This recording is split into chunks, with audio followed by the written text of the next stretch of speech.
ini menjadi satu catatan yang menarik untuk kita bahas lebih lanjut, yaitu kemungkinan bahwa Prabowo dan Megawati akan bersatu. Bertemu dulu sebelumnya. Itu artinya PDIP akan ikut dalam barisan di istana yang baru ini.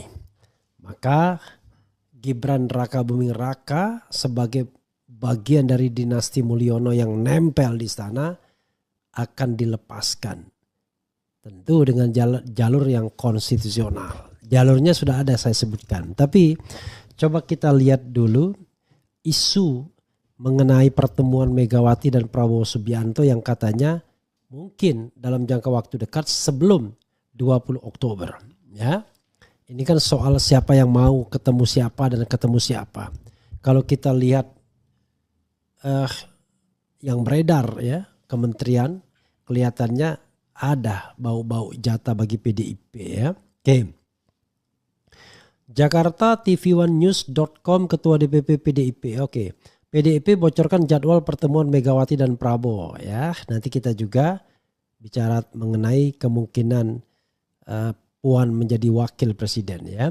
Ketua DPP PDIP Said Abdullah mengungkapkan jadwal pertemuan Ketua Umum PDIP Megawati Soekarno Putri dengan Ketua Umum Partai Gerindra Prabowo Subianto.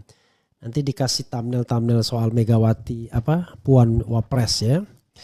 Dia menyebut pertemuan Megawati dan Prabowo berpeluang terjadi sebelum pelantikan presiden dan wakil presiden 2024 pada 20 Oktober 2024 ya.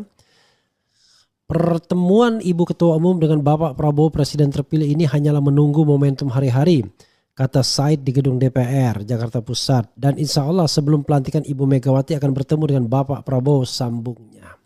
Diberitakan sebelumnya Ketua Harian DPP Partai Gerindra Sufmi Dasko Ahmad menyebut tanggal pertemuan Prabowo dengan Megawati belum diputuskan. Meski demikian dia mengatakan bahwa pertemuan itu berpeluang dilaksanakan dalam waktu dekat. Kita belum pastikan jadwal pertemuan baik dengan siapapun yang tentunya nanti akan ada jadwal tersendiri ataupun kemudian akan diputuskan. Apakah kemudian dalam waktu dekat atau tidak dalam waktu dekat, ujar Dasko di gedung DPR. Dia menjelaskan Prabowo saat ini masih sibuk menyiapkan pemerintahannya termasuk terkait susunan kabinet 2024-2029. Nah, sementara Pak Prabowo saat ini masih konsentrasi untuk menggodok nomenklatur dan kemudian melakukan profiling orang per orang yang akan duduk di kabinet, jelas Dasko ya.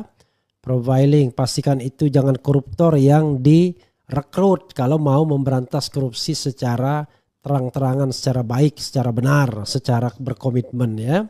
Tapi kalau cuma lip service ya sudahlah, terserahlah ya.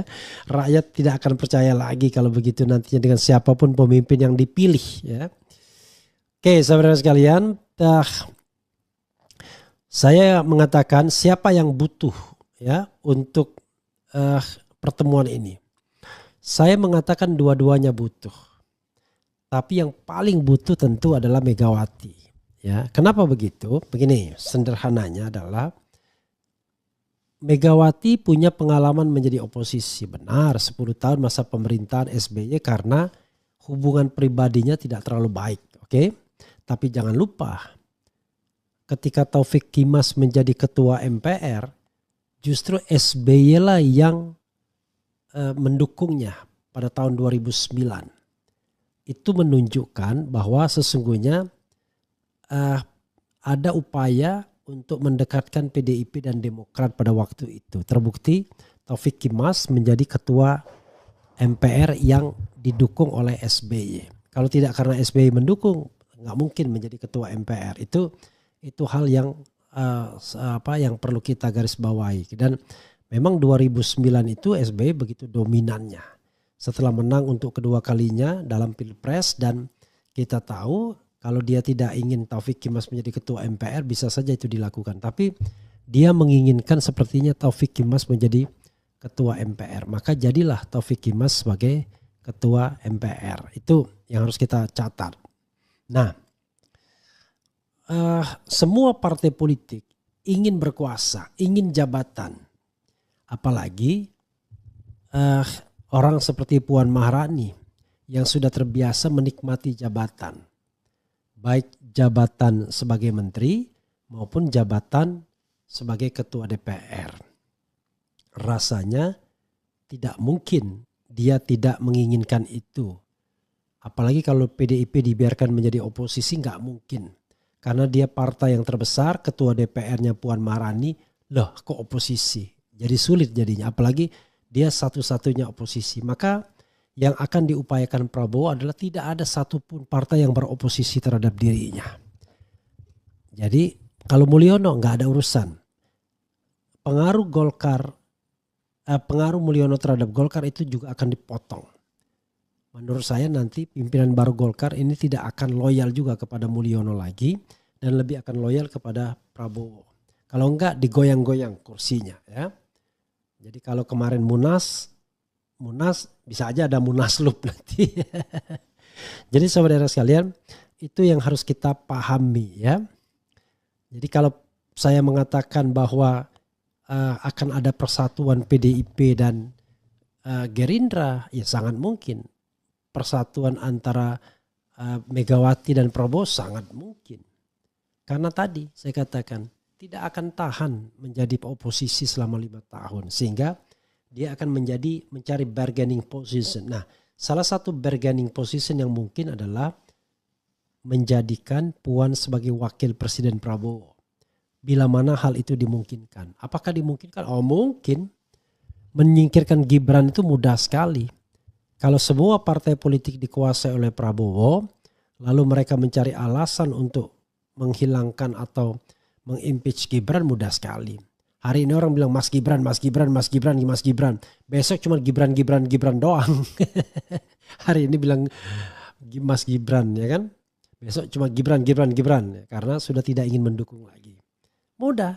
Kalau semua bisa dikendalikan Prabowo, tinggal keluarkan isu fufu-fafa, perbuatan tercela, out.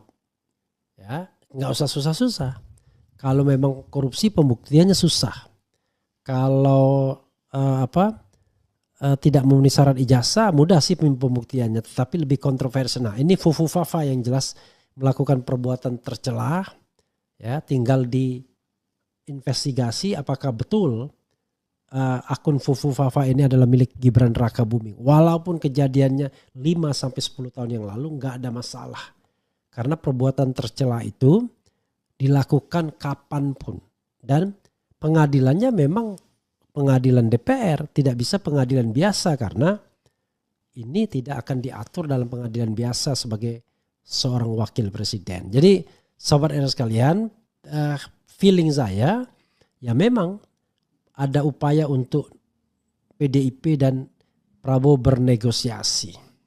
Dan PDIP tidak akan ditinggalkan. Ya, tetap akan diajak dalam gerbong koalisi tersebut. Nah, kalau semuanya masuk kolam, maka biarlah kita yang menjadi oposisi. Jadi saya bilang begini, menjadi oposisi itu berat. Kamu nggak akan kuat. Partai-partai politik, biarlah kami yang menjadi oposisi ya. Nah, kalau Anies ada partai baru ya mungkin dia bisa menjadi lokomotif oposisi di Indonesia. Tapi bergantung pada mentalitas Anies juga. Apakah Anies seorang fighter? Apakah orang yang tidak mau bertarung? Seperti dikatakan Egy Sujana bahwa Anies katanya tidak besar nyalinya, kecil nyalinya. Yang saya tidak percaya kalau tidak dibuktikan. Nah, inilah pembuktiannya. Misalnya setelah menundukkan atau ada settlement dengan PDIP, tiba-tiba Prabowo ngasih kesempatan Anies menjadi salah seorang menteri, maka Anies mau selesai karir politik dia, ya kan? Karena dengan Anies itu adalah soal kepercayaan. Kalau dia adalah seorang pemimpin yang genuine. Begitulah bunyinya sobat era sekalian. Tapi kalau dia masuk kolam juga selesai sudah. Maka di Indonesia 5 tahun ke depan tidak ada satupun yang beroposisi. Semuanya asik-asik saja. Korupsi beramai-ramai. Tidak ada yang ribut. Tapi tetap saja kebenaran akan mencari jalannya sendiri. Dan yang beroposisi akan tetap ada. Saya tetap akan memberikan suara kritis. Mungkin Rocky Gerung juga walaupun dekat dengan Prabowo. Mungkin juga kelompok-kelompok society lainnya, mungkin juga petisi